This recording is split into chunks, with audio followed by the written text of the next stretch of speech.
Maintenant, on va regarder est-ce que vous avez fini par croire ce qui s'était passé dans votre enfance en termes de... Mais nous ne sommes pas en train de parler de ce que vous pensez, que vous croyez par rapport à votre enfance, mais quelles sont les croyances qui viennent de votre enfance. C'est ce genre de sentiment que souvent vous avez, que vous ne devez pas vous y référer et vous ne devez pas accepter. Et, et maintenant, on veut les trouver et les ressentir à propos de cela. Quelles sont les croyances que vous avez trouvées par rapport à votre enfance? Karen, ici? Si je ne suis pas forte, je ne vais pas survivre. Qu'est-ce qu'on peut dire? Vous deviez avoir de la force. Mais comment le définiriez-vous? Que voulez-vous dire par fort? Je veux dire, si je n'ai pas, je ne fais pas ce qu'il faut pour survivre dans mon environnement, vous voyez comme pleurer une force. Est-ce que c'est ça pour vous? Qu'est-ce que veut dire fort pour vous, du coup? D'être en puissance plutôt. De garder la route, de ne pas avoir d'émotion, du coup. Est-ce qu'on peut dire que c'est ça? Oui, quoi d'autre? Je pense que je sentais comme je devais me conformer comme le groupe, comme si mes parents faisaient quelque chose, ils avaient une certaine émotion, je devais faire aussi la même chose, du coup, ou rester en arrière. Et donc, être d'accord avec tout le monde. Dans ce groupe, c'est la famille dans ce cas-là. Si vous n'êtes pas en train d'être en accord avec la famille, vous êtes rejeté. Et du coup, vous êtes la quatrième roue du carrosse. Oui, qu'est-ce qu'on peut dire d'autre aussi? La force intellectuelle, donc le mental, qui prend le dessus sur les sentiments, les feelings. Oui, bien. Et donc la force physique également. Un sentiment, donc du coup que les hommes, vous devez être comme un homme du coup, parce que les hommes ont plus de force quand même en général physique qu'une femme. Oui, de façon compétitive, je dois gagner, je dois faire la compétition contre.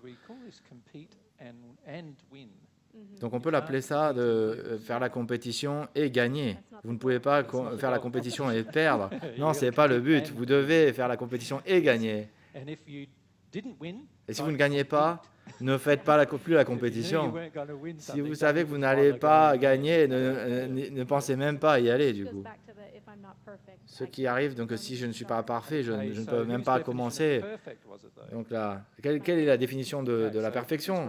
D'abord, qui avait cette définition? Mes parents. Mais on peut le noter comme parfait, mais pas la définition de Dieu, mais la définition des parents d'être parfait. Ou la société, la définition de la société d'être parfait. Okay. Qu'est-ce qu'il y a d'autre qui est impliqué dans la perfection pour beaucoup d'entre nous? Question. Les sentiments de valeur faible estime de moi. Ne rentrez pas dans la définition de ça, non. La définition, quand vous étiez un enfant de la perfection. On dit que c'est la définition des parents, mais quelle est cette définition? Qu'est-ce que ça veut dire? D'être ce qu'ils sont, ou ce qu'ils croient, ils croient. Si on peut passer le micro à Nina. De faire ce qu'ils veulent. Et du coup, vous n'avez pas de problème à ce niveau-là. On n'avait pas de problème, du coup. Oui, c'est faire. Ce n'est pas ressentir, c'est faire. Vous pouvez être avec un ressentiment complètement opposé, mais si vous faites ce qu'ils veulent, vous ressentez je ne veux pas faire ce qu'il faut le faire, ce que je trouve, c'est que c'est stupide. Mais vous pouvez avoir tous ces sentiments-là, mais vous ne le dites pas, et du coup, vous faites ce qu'ils veulent. Parce que si vous le dites, vous êtes puni, vous êtes blessé, et vous n'êtes pas parfait. Donc du coup, souvent quand on a des sentiments qui opposent la définition de nos parents, on n'en parle pas, et donc du coup, on finit par faire ce qu'ils veulent. Faire ce qu'ils veulent. Et donc, ne pas ressentir ce que les parents veulent. La plupart des parents ne sont pas au courant que quand vous faites ce qu'ils veulent, la plupart du temps, vous ne ressentez pas ce qu'ils veulent.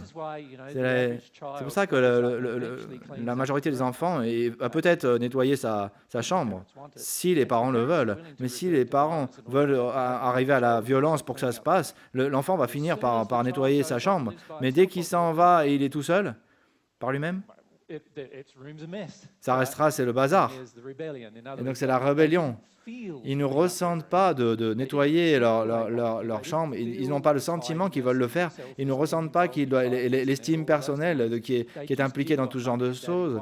Ils font juste ce que les parents veulent faire, veulent qu'ils fassent pour ne pas ressentir de mauvais sentiments de cela. Et dès qu'ils sortent de la zone du contrôle des parents, du coup, ils font l'opposé de ce que papa et maman voulaient.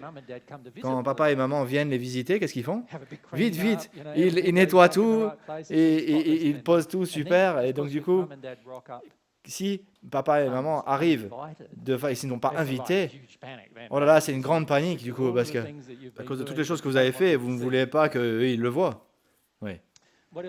Donc, qu'est-ce qu'il y a d'autre en définition de la définition des parents s'ils sont parfaits? Oui.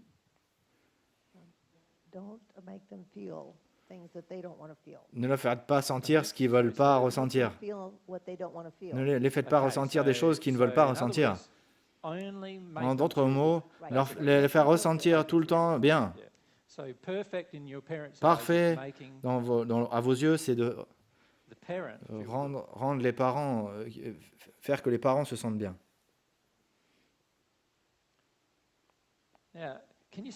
Pouvez-vous voir que déjà, si vous regardez juste ces deux choses-là, de force et de perfection, et elle va en faire encore la liste, il y en aura d'autres choses, des croyances de l'enfance, vous pouvez voir que tout ça, ça a un impact sur votre pensée par rapport à Dieu. Donc, par exemple, avec la perfection, si le but étant d'être parfait, si le but d'être parfait, c'est de faire que vos parents se sentent bien, la plupart des gens, il faut juste ils pensent que Dieu, ils ont juste à faire que ce que Dieu pense qu'il a à faire. Ils n'ont pas besoin d'y penser que si Dieu veut qu'ils fassent vraiment cela, ou ils ne sont pas motivés par l'amour de faire cela. Ils le font juste parce que Dieu veut que ce soit Dieu qui fasse cela. Dieu veut que je frappe mes enfants, je leur donne des coups de ceinture. En fait, souvent, quand vous frappez un enfant, vous ne ressentez pas bien, du coup, vous dites « Ah, c'est ce que Dieu veut », et du coup, c'est ce que je le fais.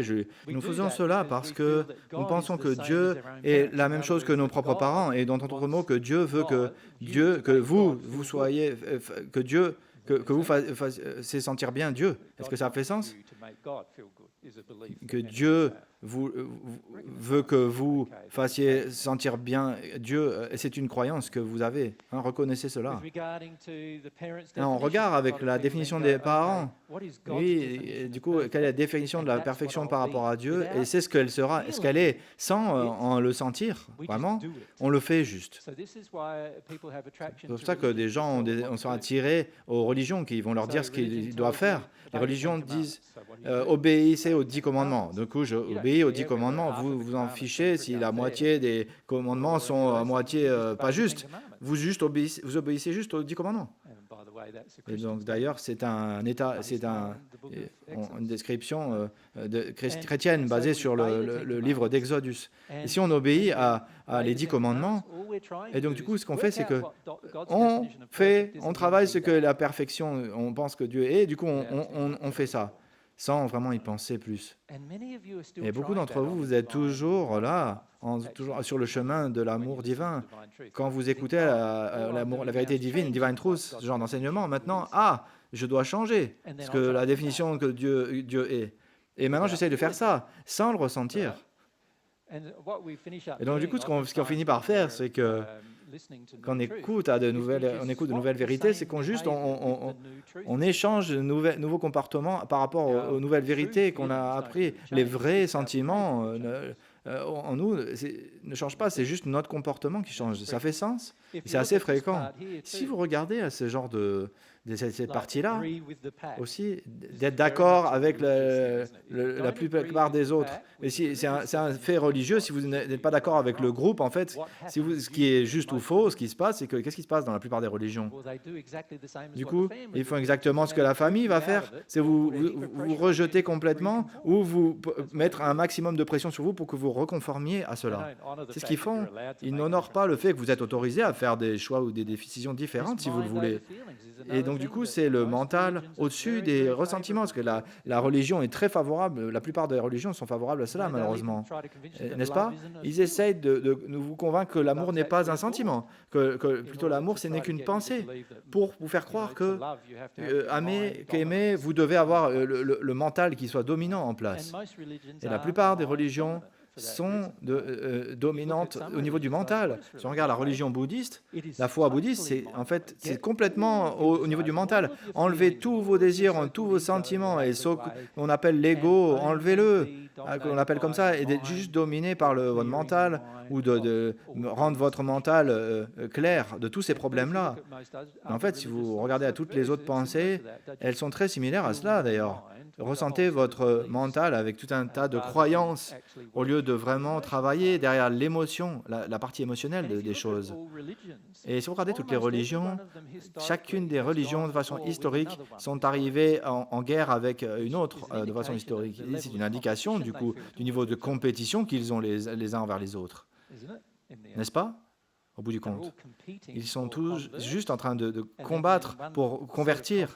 Et quand il y en a un qui a été converti, l'autre, du coup, qui a été converti, ils veulent s'attaquer et pour les uns les autres pour réduire ce genre. Ils arrivent à convertir toute une nation par la force, tout un pays par la force.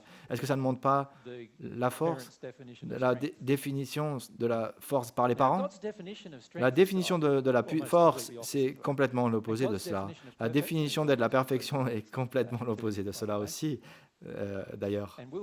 Et nous allons trouver que quand nous allons traverser ce genre de choses que je crois de l'enfance, c'est que la définition de l'amour, c'est toutes les choses dont on va arriver, c'est qu'en fait complètement l'opposé de ce que nous avions été éduqués à croire. Donc, nous avons parlé de la force, de la perfection. Qu'est-ce qui vous arrive en tête aussi d'ailleurs? Je vais essayer de le mettre ça de façon séparément, parce qu'on va les revoir par rapport à la perspective de Dieu. En perspective, comme Dieu le pense. Donc là, notons la force, la perfection. D'accord? Et qu'est-ce qui vous arrive au mental de ce que vous avez appris ou vous avez cru en tant qu'enfant? Oui, vous voulez? Jen? Ajouter pour la perfection pour moi, ne pas faire d'erreur. La perfection veut dire ne pas faire d'erreur. Oui, ça peut, on peut toujours le même mettre dans la perfection, pas d'erreur. C'est pourquoi, quand je vous ai encouragé à expérimenter et de faire des erreurs, je vous ai encouragé à faire ça, vous dites quoi? C'est une idée folle. Ce que vous voulez que je fasse, c'est que vous dire ce que vous devez faire. En fait, qu'est-ce que ça veut dire? C'est que c'est ce qui crée une secte, en fait. Une secte est dirigée par une personne qui veut complètement, et il veut vous dire ce que vous avez à faire. Et en fait, ça vient de la chose que vous ne devez pas faire d'erreur. Et du coup, que vous n'avez pas à aller à votre propre procédé de correction. Ce que vous voulez faire à la place, c'est que d'avoir quelqu'un qui va vous dire ce qui est bien de le faire, et vous allez le faire du coup. Ce que vous devez faire. Et vous n'avez même pas à le découvrir pour vous-même. Vous avez juste besoin de quelqu'un qui va vous dire de quoi faire, et donc juste vous le faites.